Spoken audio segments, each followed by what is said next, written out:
Production funding for Houston Have Your Say, provided by Sterling Bank. World-class banking, deep Texas roots. Houston PBS, in partnership with Center for Houston's Future, Houston Community Newspapers, and Houston Public Radio, present Houston Have Your Say Town Hall Meeting.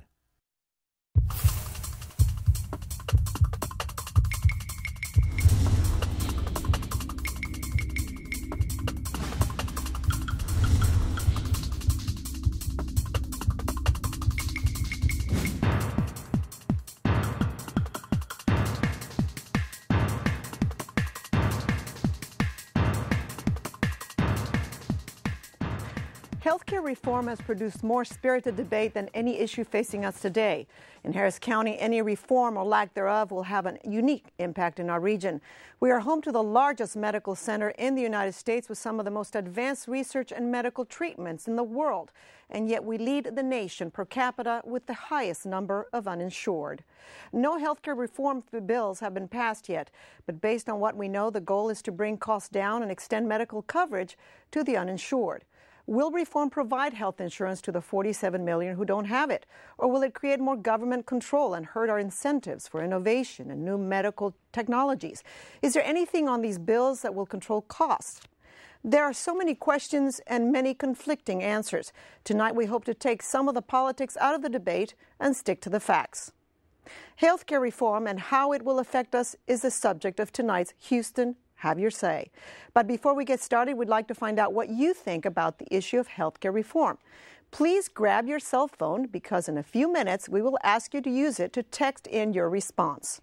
I'm Patricia Gras and I'll be moderating tonight's program, during which you will have the opportunity to have your say about the subject of healthcare reform. How can you participate? We'll be taking your phone calls this evening. The number to call with your questions about healthcare reform is 713-741-8357. In the first part of the program, we'll discuss medical issues, and in our second half, health reform policy issues. Our live studio audience will also have a chance to ask a few questions. I will also be using some of the email questions you have sent us. We have bloggers here in the studio tonight. You can read and respond to their comments or post your own viewpoints on our website. And as I said before, we'll be conducting a poll on what concerns you about health care in a few minutes, so have your cell phone ready. So let's begin the conversation. Over the past few weeks, we sent producer Ernie Manous and camera crews to find out what Houstonians think about healthcare reform, the challenges and the solutions. I wouldn't know where to begin. I mean, it's such a big mess, you don't know where to begin. All people under 18 at least need to be covered. At least maybe that could be like a baby step to take. I would also look towards making preventative care more affordable and free. So preventative care prevents the expensive procedures from needing to be done. We have tons of people who don't have health care, don't have access, and as a first world nation, it's kind of a travesty that we are not among the top 15 or so nations when it comes to providing health care for our people. The system is broken. I think that insurance companies are greedy. Hospitals, pharmaceuticals, and the insurance companies. If you regulate the profits they make, cut their profits, I think you would take a big step forward without the tax increases. There's a lot of corporate greed among the doctors. They own the hospital and they own the stock in the pharmaceuticals. So I think there's a lot of collision among themselves, and they don't want to let go of their profit margins. And I think Obama, he seems to be taking a strong hand with it, so let's see what he can do. I'm unemployed. I'm in between jobs. I did have health care with my previous employer. Now that I'm not, it's not very feasible. I can't even afford medication. I pay my insurance. It's really, really high priced, and it's just gotten ridiculous. I mean, no one can do anything about it. I would truly make sure that every child in America is insured.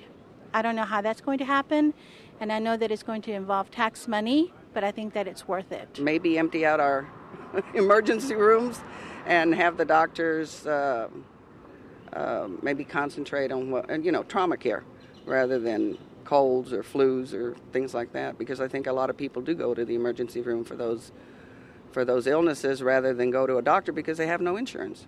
think what the president is doing is good, and I think people need to let him do his job and wait to see what's going to happen. If they read and understand, I think it's going to turn out for the better for all of us. Healthcare reform would make people more productive. They can work more. If they can work more, then they're paying taxes and they're adding to the economy, which helps everything come back to what it was before everything went down. So. To talk about health care, we have with us Dr. Guy Clifton with UT Houston Medical School and author of Flatlined, Resuscitating American Medicine. Dr. Anna Malino, Associate Professor of Pediatrics at Baylor College of Medicine and co-founder of Healthcare for All Texas. Dr. Louis Foxall, President of the Harris County Medical Society and Associate Professor at the University of Texas MD Anderson Cancer Center. I should know that. And Dr. Catherine Yuta King with Baylor College of Medicine and Chair of Doctors for Change. Each will have 30 seconds to state where they stand with regards to health care reform. Let's start with you, Dr. Clifton, and then we'll go one by one. Thank you. Well, 30% of the population of Houston has no insurance. In a country and a state as wealthy as this, that's an unacceptable situation. The bills before Congress right now will make it so that anyone who applies for insurance has to be offered insurance. An insurance company can't turn you down. The rate that you will get if you're ill will be the same if you're healthy. It will provide subsidies so that people can afford insurance. And you can't be dropped. I think these are needed reforms. I'm sorry. Okay. Dr. Malino. Well, thank you so much for having me. Thank you, Dr. Clifton. It has become painfully clear to most observers that the U.S. healthcare system is expensive, inefficient, fragmented, and unjust. And it doesn't have to be that way. Simply stated, the U.S. has no system. The answer is to expand and improve a system which Americans know and love, and that is Medicare. Medicare Part E for everybody. Publicly funded, privately delivered health care, otherwise known as single payer. Why wait until you're 65? Thank you. Dr. Foxall. Thank you. At the end of the day, I think we all want to see affordable access to care for everyone. It's very important as physicians, though, for us to be sure that whatever change occurs, we have to protect the patient-physician relationship. We want to avoid interference from insurance plans or from the government. It's important for us to promote prevention and wellness to try to secure primary care medical homes for everyone. Thank you. Dr. King? I'm representing a group of physicians and healthcare professionals who believe that healthcare should be affordable and high quality for all people. I've seen people in Houston who've died of cancer because they could not get access to care, and that in a city with the largest medical center in the country, in a country where we spend twice as much as any other nation on healthcare, that should not be happening. Thank you very much. And now we would like to know where you stand. So before we start our discussion, we are conducting a poll from our studio audience and you, the viewer. The question we ask you to answer and text from your cell phone is, what concerns you about health care reform? We're about to use a simple live text message voting application that will give you a chance to have your voice heard right now on this issue. We are also asking our studio audience to participate in this poll as well. When you text your response, it will automatically be reflected on the screen. Now, are you ready? Our question tonight, again, is what is your biggest concern regarding healthcare reform? If it is how to pay for it, then text expense to 99503. If it's lack of public option, text lack to 99503. If it's you losing coverage, text coverage to 99503. If it's more government involvement in healthcare, then text govern to 99503.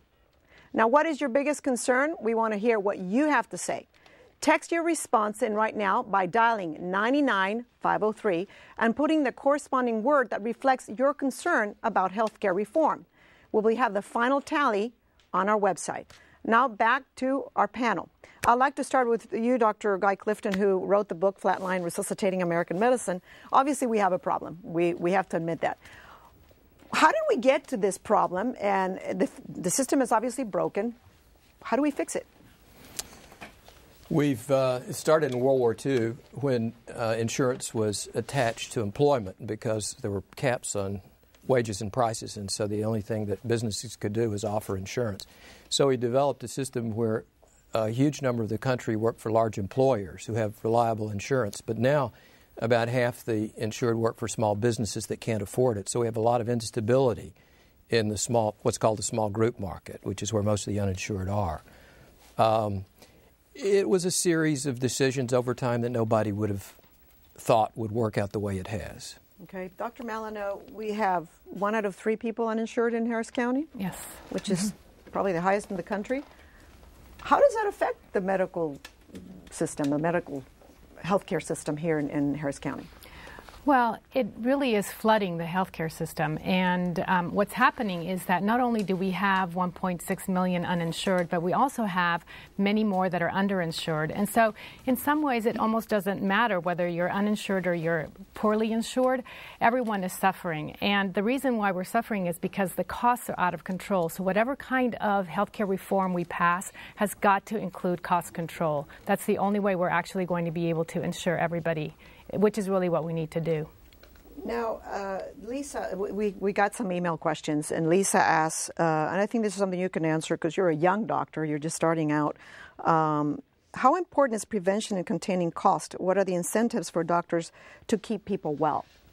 That's a great question. I think the lack of insurance and the lack of healthcare, access to healthcare really prevents people from getting the needed preventative care, and especially we talk about childhood immunizations and guidance on controlling obesity. Those are major issues that people just don't get care for, and I think expanding insurance is one way that we can get people into medical homes and get people into having primary care physicians and avoid using the emergency room for their primary care needs. Dr. Foscol, you being the president of the Harris County Medical Society, what I've heard is whether we pay for this through private funds or public funds, we can't change the system unless the incentive is for doctors to get the patient well as opposed to ordering more tests.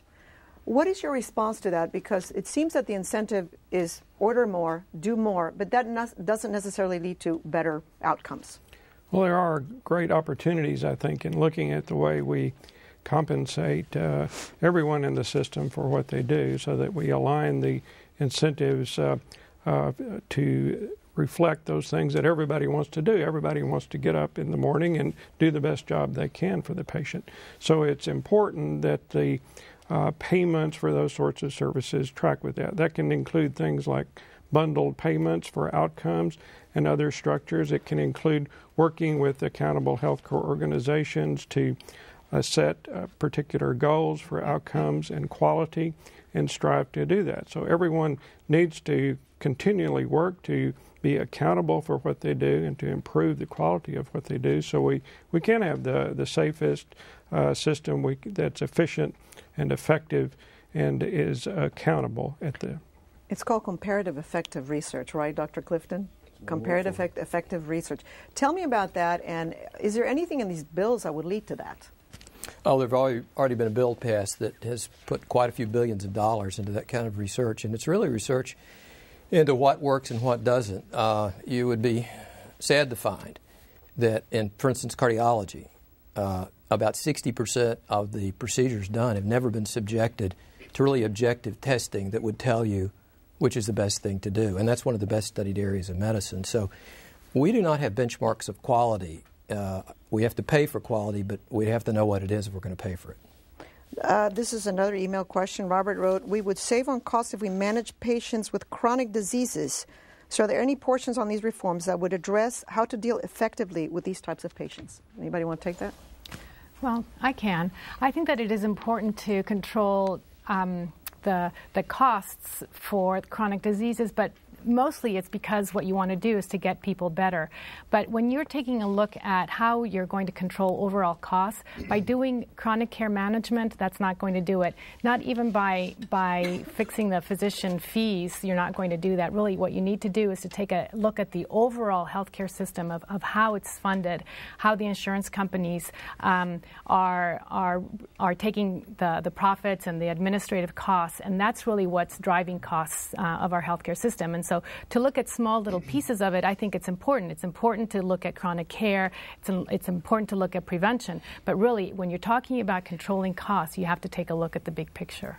Another big picture issue is the so-called death panels, which really was not true, but I want you to share some of your views on end-of-life decisions and what role doctors could play in making that easier, because we do spend the last 6 months of life, we spend most of our money in the United States. And the goal of these so-called, badly called, referred to death panels, the idea was to talk to people about end-of-life issues. How do you feel about that, Dr. Foxwell? Yeah, the challenge, I think, is, it's important to know that we have no obvious way many times in knowing when the last 6 months of life are going to be. So when we go into these things, we're trying to do what the patient's interested in doing, what the family's interested in doing, to get the best outcome and the best quality of life. But those discussions need to go on well in advance. So I think there's been an unfortunate outcome with this political discussion that we are stepping back from the opportunity to talk to people about their interest and their needs at the end of life, what's important to them and their own values, and how they want to be cared for, so everybody understands that going into the situation. Another big issue for doctors, obviously, is malpractice reform. Texas has some laws now that are pretty strong laws. Do you feel that we need a national tort reform law to avoid defensive medicine or malpractice lawsuits that are... One of the issues that drives cost up is when physicians don't know their patients. And one of the things that happens when people don't have a primary care physician and use the emergency room for their care is that they automatically interact with a physician who's not familiar with them, their history and their family situation, their social situation. And so one of the things that can help tremendously in not practicing defensive medicine or medicine that's overly expensive is to have people use primary care homes where physicians can then use their knowledge of the patient's history to make the most cost-effective and best decisions for those families. I think that really reduces the amount of defensive medicine that's practiced. You mentioned primary care physicians. Mm-hmm. There's a terrible shortage of primary care physicians and nurses in Harris County. How are we going to deal with that, Dr. Foxwell? Well, it's going to take some significant reform in the way that we incentivize primary care physicians. A lot of the problem right now is related to the marketplace, in that the issue we talked about earlier of being paid for units of service has really not served the primary care community well. So that there is a difficulty now in many primary care practices of even keeping the doors open. So these are all small businesses. They have large numbers of employees, oftentimes to deal with insurance issues and these sorts of things that there is no compensation for. So it's going to require some significant change in the way we work with our primary care community to make a difference. We have a caller. Kathy, what is your question for our panel? Yes, I have a question. I am a contract employee. I do not have insurance. I have a family clinic that I can go to that the doctor knows me, but every time I go, it costs $100, and then plus the prescriptions, because I have no insurance, I can't get the needed tests and things that she wants done to rule out other problems. I also can't get preventative care like mammograms, help for my arthritis. I do work. I work very hard, but I avoid going to the doctor to get prescriptions, and then I get worse, and I end up in an urgent care and time off from work. So I'm caught between, I don't know what to do. So how is health care going to help me? I am working. All of my money goes towards my bills, no insurance. Thank you for your question, Kathy. Would any of you like to take that? Well, this is the whole idea that we have to resolve this situation. This is an untenable position for people to be in. And without some method of financing our health care that can carry over the long term, we're going to keep seeing problems like this. So these are not just financial problems, but they're actual medical problems that occur from not having insurance. If an individual doesn't get their preventive care or can't afford the medications that are prescribed, then their health outcomes are going to be worse. So it's a very, very difficult situation, and until we find some way to provide that affordable level of health care coverage for everyone, we're going to keep seeing these very difficult situations. I think that what we need to start talking about really are solutions, because we know that the healthcare system is broken. And to listen to your caller, we know families like that come in to Ben Taub, where I work, every single day. So really what we need to start talking about is how are we going to make healthcare affordable?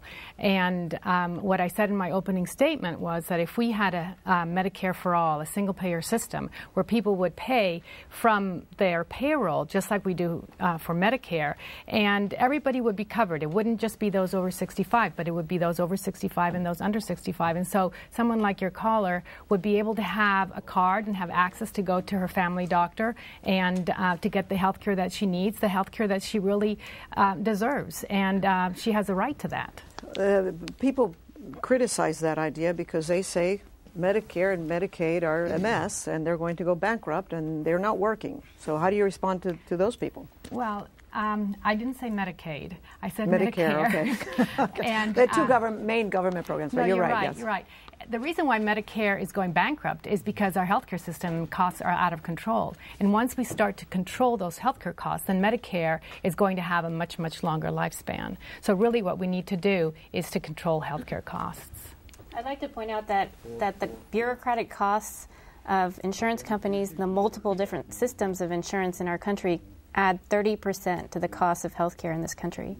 And that is a major figure in the cost of healthcare. If we can reduce that administrative cost, that is a major savings that we can achieve.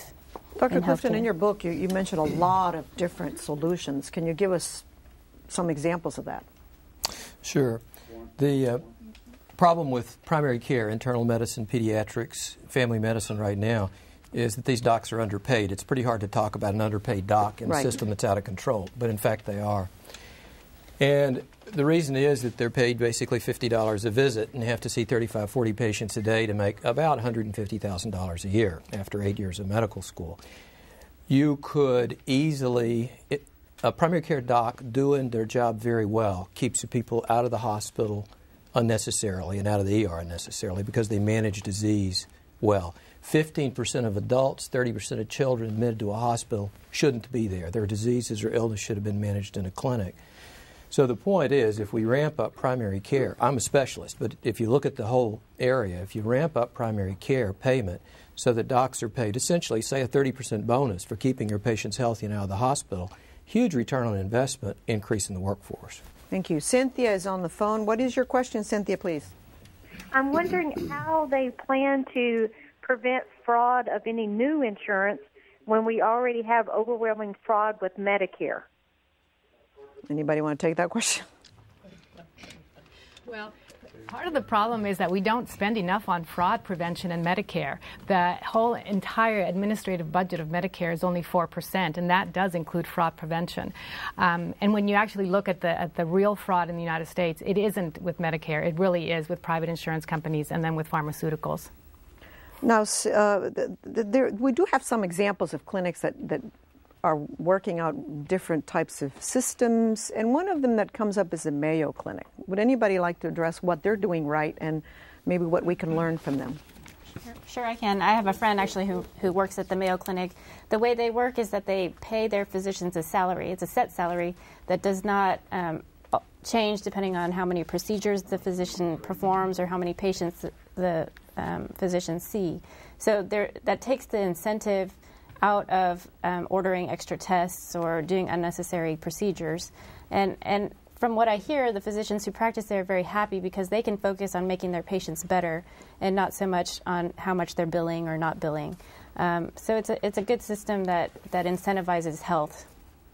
Now, I'm sorry, go ahead. I was just going to say, it's a great system for a large group practice. If there are many physicians that are organized under one business structure, then they can do that. The challenge we have here, particularly in Texas, is that the vast majority of our physician practices are 1- and 2-person groups. So it's very difficult. In fact, it's illegal for them in many cases to get together and talk about how to control costs and how to reduce expenditures because they're in violation of federal antitrust statutes. So it's a great idea if you have the right structure, but it's a very challenging one in our current environment. I haven't heard anything in these reform bills about how expensive medical education is. That most of the people who graduate from medical school have debts of $100,000 or more, and they need to make a living. And how do you address that? Is that something that we need to address? Do we subsidize more doctors to go into primary care, family care? Actually, I think there's some good bills out there. That Texas recently passed a law to provide loan reimbursement for physicians who choose to serve the underserved, the medically underserved. So there's programs to incentivize people to go into primary care and to go into areas where there are fewer physicians.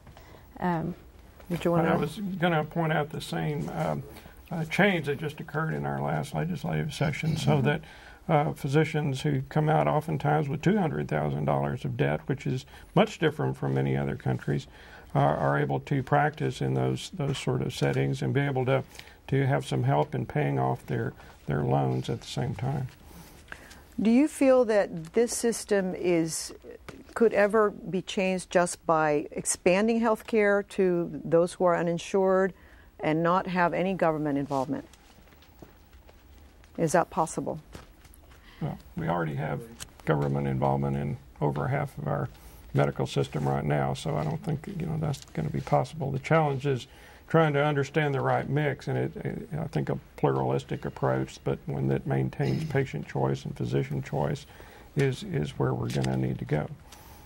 A lot of people, though, feel that if we had a public plan, we would be rationing medicine. Would we be rationing medicine if we had a public plan? Well, we're rationing medicine right now. How? We're rationing it by the ability to pay. Not by need. Those who can't pay don't get. That's right. I mean, we've made a decision in this country, a national decision, that we are rationing care by your ability to pay. So wouldn't it be so much better to ration care actually by need? And so when people needed health care, that they would be able to go to the doctor and get it. We spend so much money in this country, $2.5 trillion every year on health care. We don't need to spend one more penny. We outspend every other country practically by twice as much, and yet our outcomes, as we know, are not as good. So it's not a matter of spending more money, but it's spending the money that we're spending in a smart, rational way. Now, this viewer asked, aren't these reform bills being rushed? Shouldn't they take a lot longer to study? Wow. Dr. King disagrees. We've been waiting a lot. We have been waiting for years and years for health reform, and I can tell you that every day there's people dying from lack of health insurance. So one day is too long to wait for health reform.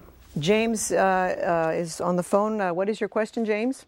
My question is how they're going to be able to control spending because of the hospitals, what they charge now. My wife is diabetic, and I had her in the Memorial Woodlands Hospital, Herman, and for 2 hours they checked her because she was dizzy.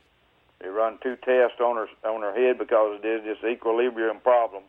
They charged me over $6,000, almost $7,000 for 2 hours to check her for dizziness. And my question is, how are they going to be able to control spending like that and justify? And they hadn't even given me a breakdown on what all these charges are, and I've called them 3 different times. And how they're going to keep these hospitals and stuff from overinflating spending. Thank you, James, for your question. Anybody want to take that? Oh, Dr. Clifton? No, go ahead. Bad news. The good news of these bills is I think they're going to do a lot for coverage. People that have called that can't get coverage are going to have it. The bad news is there's nothing in the bills that are going to appreciably change cost. I think is a political calculation involved. You've not seen Harry and Louise ads. You have the AMA supports this bill. The pharmaceutical industry supports it. The health insurance industry supports it. They see 50 million new customers. If you reduce the cost of health care, it's coming out of somebody's pocket. So if they combined cost control with coverage, the bill would be killed by industry. Thank you so much. Thank you all. And remember, we want to hear from you. We're taking live calls. The number is 713-741-8357.